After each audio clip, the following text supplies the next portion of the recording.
జై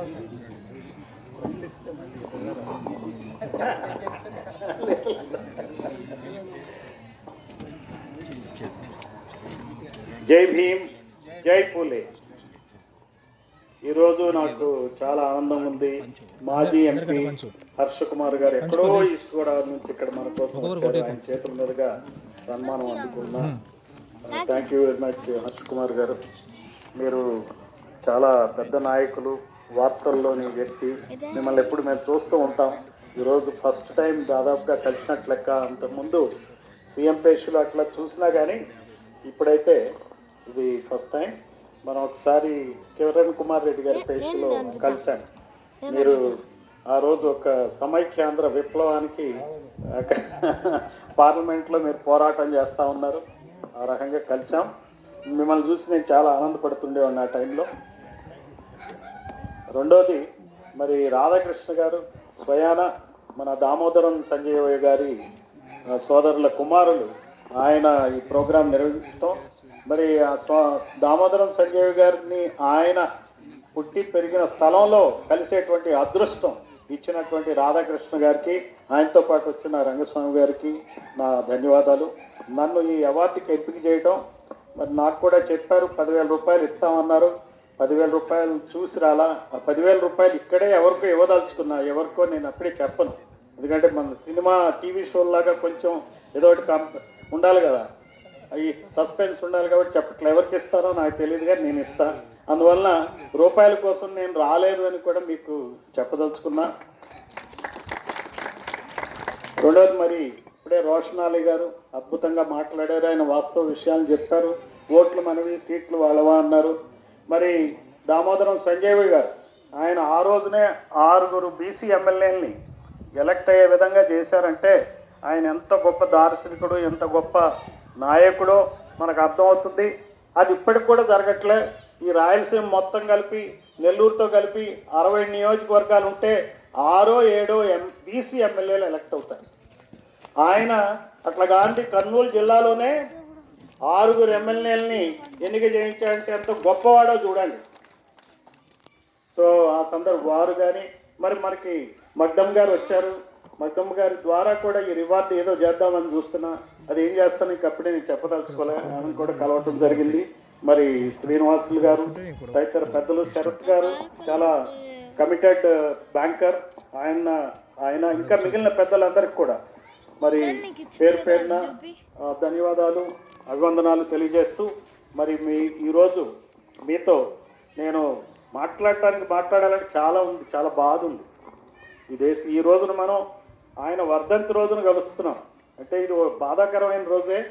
ఆయన చనిపోయాడు కదా, చనిపోకుండా అది 54వ వర్ధంతి కాదు, 25వ వర్ధంతి అయితే బాగుండేదేమో, అంతే కదా. కనీసం 25-30 సంవత్సరాలు బతికుంటే ఈ రాష్ట్రం బాగుపడేది. ఈ రాష్ట్రంలోని ఎస్సీలు, బీసీలు, ఎస్టీలు, మైనారిటీలు ఖచ్చితంగా బాగుపడేవారు. ఏమంటారు రోషన్ అలీ గారు? సో ఆయన సంజయ్ గారిని మింగింది కూడా, సంజయ్ గారిని రాజకీయ భవిష్యత్తును మింగింది కూడా ఆయన పేరున్న వ్యక్తే, ఆ పేరున్న వ్యక్తే. కాకపోతే ఆయనకు తోక ఉంటుంది, మనకి తోకలు లేవు, వాళ్ళకి తోకలు ఉన్నాయి. ఆ తోకలే మనల్ని ఆడిస్తున్నాయి. ఇక్కడ మనం గుర్తుపెట్టుకోవాల్సింది ఏంటంటే తోకలు మనల్ని ఆడిస్తున్నాయి. అది ఏ తోకైనా 3 అక్షరాల తోక కావచ్చు, 2 అక్షరాల తోక కావచ్చు. అవునంటారు కాదంటారు? చెప్పాలా ఆ తోకలేంటో? మీరు చెప్తారా? ఏ తోకలు రెడ్డి. సో అందువలన ఈ తోకలు మనల్ని ఆడించడం వల్ల మనం ఇంకెలా ఉన్నాం. అందుకనే కుర్చీలు కూడా ఖాళీగా ఉన్నాయి. ఈ కుర్చీలు భయపెట్టడానికి రాధాకృష్ణ గారు ఆయన చెప్తుండే నాకు చాలా బాధేస్తుంది. ఈ మీటింగ్కి ఇక్కడికి రావడానికి అడ్డుకుంటున్నారంటే ఏం అన్యాయం అండి, ఇదేం రాష్ట్రం అండి, ఇదేం దేశం అండి. అంటే జనాలు కనీసం సంస్మరణ సభ కూడా నిర్వహించుకోలేరా? ఏంటి అన్యాయం? ఎంతటి వ్యక్తి, ఎంత మహనీయుడు! ఆయన్ని మించిన మహనీయుడైనటువంటి ముఖ్యమంత్రి ఈ రాష్ట్రంలో ఎవరన్నా ఉన్నారా నాకు చెప్పండి. నేను చెప్తా, నీలం సంజయ్ ఆయనకన్నా గొప్పోడా? ఎవరు ఆయనకన్నా గొప్పోడు చెప్పండి?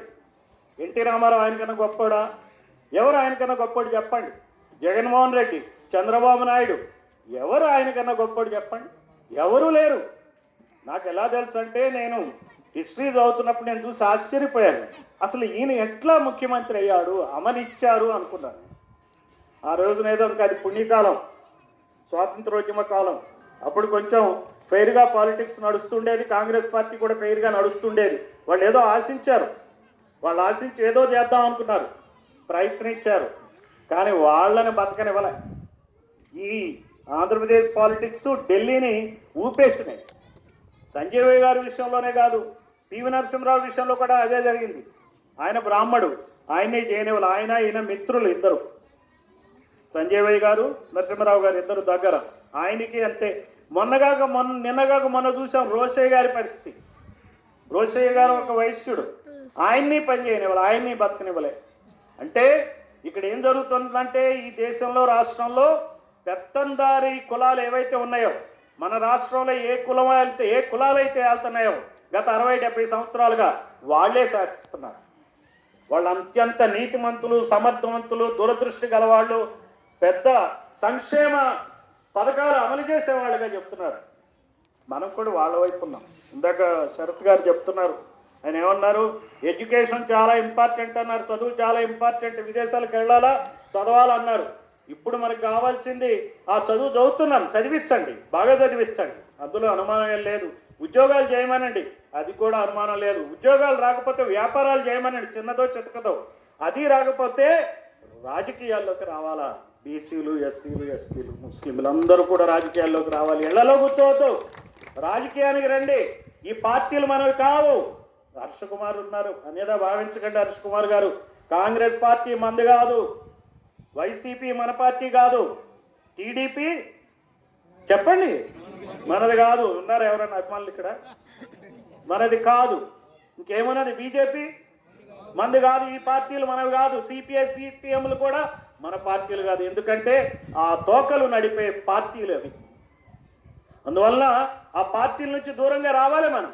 రానంతకాలం ఎంత చదివినా ఏం చేసినా ఈ రోజున ఇక్కడ ప్రోగ్రాం కండక్ట్ చేసుకోవడానికి భయపడే దుస్థితి మాత్రం ఉండకూడదు.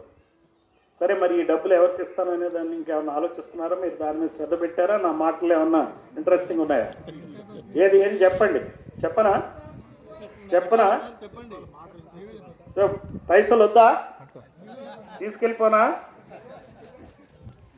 ఏదేమైనప్పటికీ పైసలు ఏం చేద్దాం అనుకున్నానంటే అది చెప్పేస్తా. మద్దమ్మ గారి చేతుల మీదుగా ఇక్కడ వచ్చిన మహిళలకు ఇమ్మని చెప్పి నేను కోరుతున్నాను.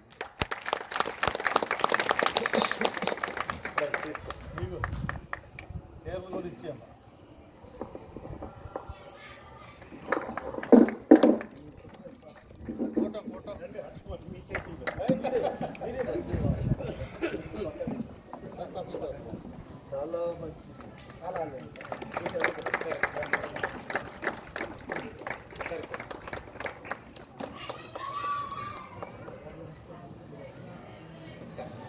చాలా గ్రేట్ అమ్మా.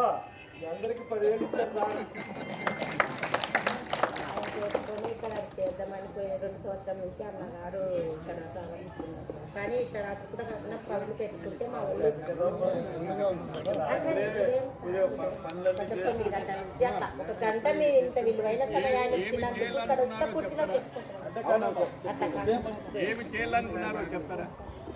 ఎక్కడ వేసిన గొంగలు అక్కడ కాకుండా మనం అభివృద్ధి చెందితే బాగుంటుంది సార్.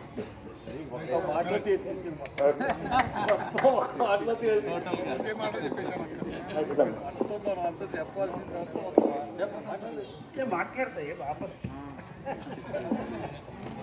మీ ద్వారా కొన్ని బుక్స్ రిలీజ్ చేస్తాను.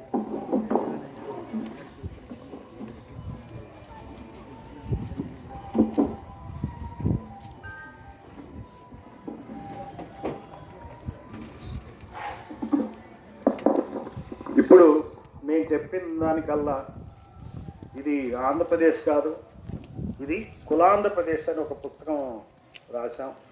అందులో ఎమ్మెల్యేలు వాళ్ళ కులాల యొక్క నంబర్ ఉంది. దాన్ని హర్ష్ కుమార్ చేతుల మీదుగా ఇక్కడ ఆవిష్కరిద్దాం.